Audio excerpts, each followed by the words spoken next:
Mengenal makna lirik, tepuk sakinah, viral di TikTok untuk calon pengantin. Mengenal apa itu tepuk sakinah untuk pasangan yang hendak menikah? Jagat maya kini diwarnai video pendek terkait tepuk sakinah, khususnya di media sosial TikTok. Tepuk sakinah adalah yel-yel yang menjadi bagian dari bimbingan pranikah. Aktivitas ini biasanya dilakukan di kantor urusan agama, KUA, dan melibatkan pasangan yang hendak menikah. Dalam video yang beredar, terlihat seorang penyuluh bimbingan perkawinan, BIMWIN, memperagakan tepuk sakinah, diikuti sejumlah pasangan yang hendak menikah. Tak hanya gerakan tangan, namun ada lirik yel-yel yang bermakna mengenai pernikahan di tepuk sakinah. Berdasarkan penelusuran Tribun News, ada sejumlah akun KUA yang mengunggah video tepuk sakinah. Satu di antaranya akun KUA di Kediri, Jawa Timur, yakni TikTok KUA_Pagu_Kediri. Tepuk sakinah bagian dari materi yang diajarkan dalam bimbingan pranikah kepada calon pengantin.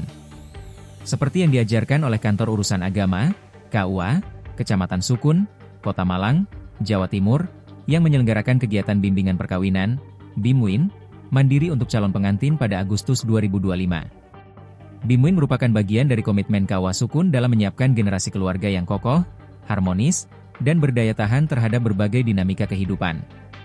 Tidak sekadar memenuhi kewajiban administratif sebelum pernikahan, bimbingan pranikah juga menjadi ruang belajar bersama bagi para pasangan dalam memahami makna mendalam dari sebuah pernikahan dan keluarga. Narasumber dari Kantor Kementerian Agama Kota Malang yang juga penyuluh agama Islam, Elvi Nurrido Hasanah, mengawali sesi bimbingan dengan memperkenalkan konsep tepuk sakinah. Berpasangan, janji kokoh, saling cinta, saling hormat, saling jaga, saling ridho, musyawarah, mawaddah. Prinsip dasar keluarga sakinah itu, rupanya juga menjadi bagian dari lirik tepuk sakinah. Download Tribun X sekarang, menghadirkan lokal menjadi Indonesia.